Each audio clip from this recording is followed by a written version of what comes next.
Sentry will not be played. The Plantation Course at Kapalua. We talked about this a little bit a couple of months ago. An ongoing water dispute really just kind of destroyed this golf course. We were seeing the aerial footage completely browned out. I'm happy to report that public play is opening back up at the Plantation Course. It's looking a lot greener. It's getting more into shape, but it's not up to PGA Tour standards, Mark. And they looked around at a bunch of different options.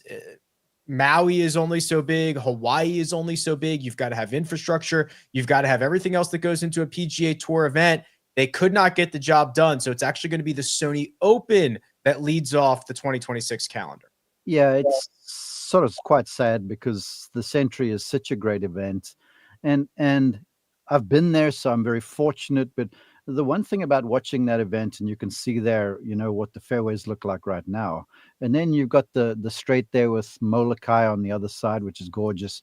And the views for all of us folks in the East in the middle of winter kind of just let you know that right around the corner is springtime and that sort of thing. So that's going to suck a little bit. But I spoke with someone here recently who was out there in Maui, and he said the pictures don't do it justice how bad the golf course actually is in terms of being burnt out and just nothing to it. And then he said, but right up the road in all the pineapple plantations and stuff, everything's green. So it's sad that, whatever the government, wherever the dispute was, figured that, well, the golf course has got to suffer the consequence here. Now, I guess I can understand it.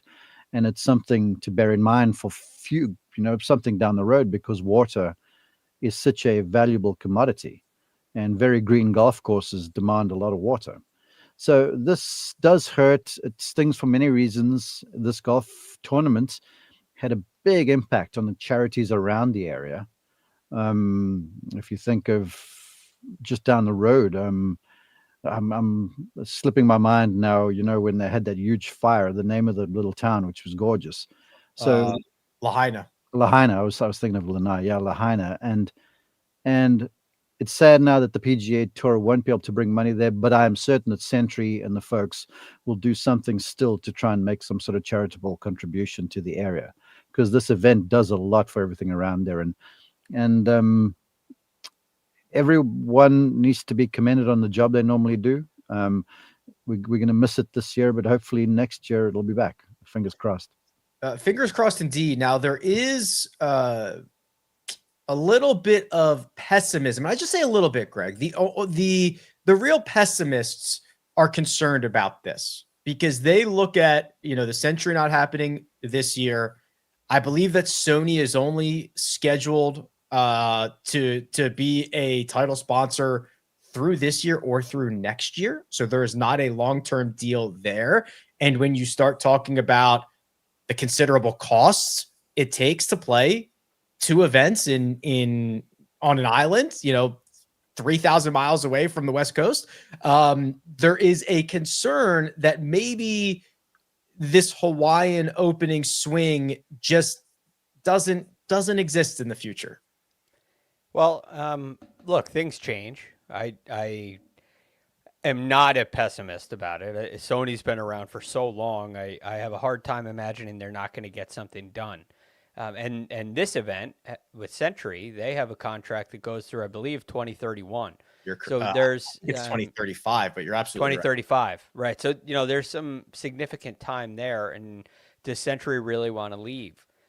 And this is, with Brian Rolapp coming over from the NFL, a lot of magnifying glasses have gone up on these events on the PGA Tour, and it seems like the perspective is always, what are the ratings? And if the ratings aren't what you expect, then we're just going to cancel them. And if it goes up against football, then we're just not going to have an event. Now, I'm not saying that's what Brian Rolapp is saying at all, but that seems to be the way it's interpreted by many of perhaps the pessimists. And I don't really think that's serving the full purpose of the PGA Tour. Right, the fall swing has had a lot of scrutiny as well. We discussed earlier a couple weeks ago about the importance of the FedEx Cup Fall and what that means. And as Mark just discussed, the importance in these communities are significant. And I'm very curious about the costs and what kind of dollars and cents are coming in for the PGA Tour, but even if it's expensive, I have a hard time imagining it loses money.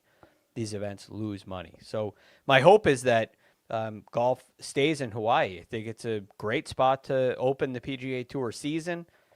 If it has to move off the island, I don't think that's the end of the world either. But I think that first week in January is an important time to find a nice place to open the PGA Tour season. My hope is that it's at Kapalua. My expectation is that it'll be at Kapalua. And I believe that the PGA Tour will stay in Hawaii.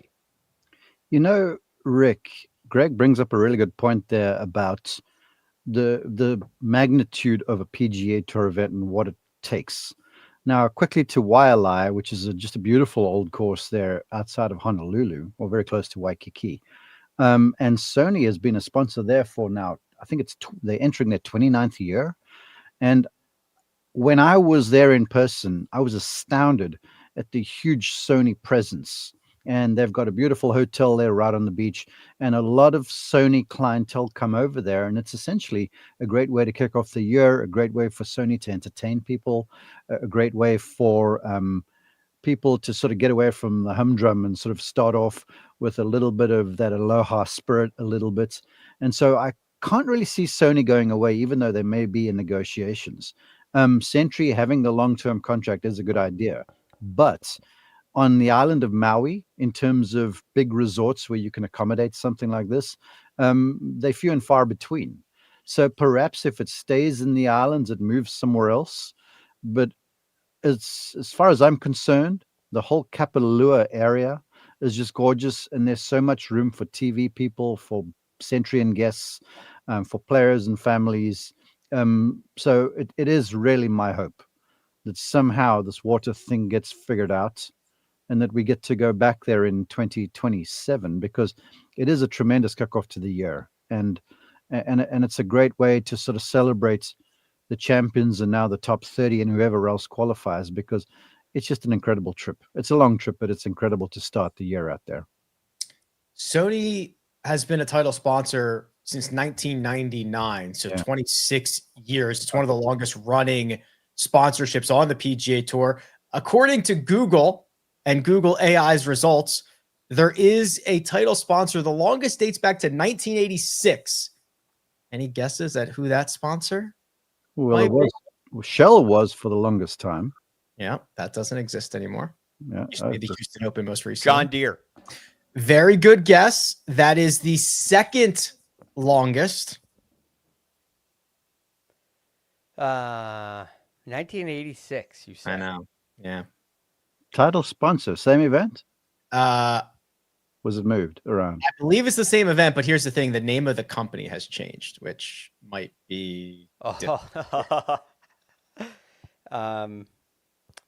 Give us a clue. It might be your mobile phone provider. AT&T. Oh, yes. AT&T, that makes a lot of sense. That used to be what? Bell Atlantic. Western Bell. Yeah, exactly. Yeah, exactly. So yeah, I was thinking like Charles Schwab, but no. Wells Fargo was there for no. Yeah. You guys were close. You were on it. You circled it. But yes, to put a bow on that, the good news for golf, specifically in Maui, is that connection to Sentry. Sentry is they've also partnered with Maui and Lahaina, as they call them, connected communities, like sister cities that you see in some countries, and they donate a lot to the wildlife relief. So yeah, there is at least positive sentiment on that front if Sony doesn't extend.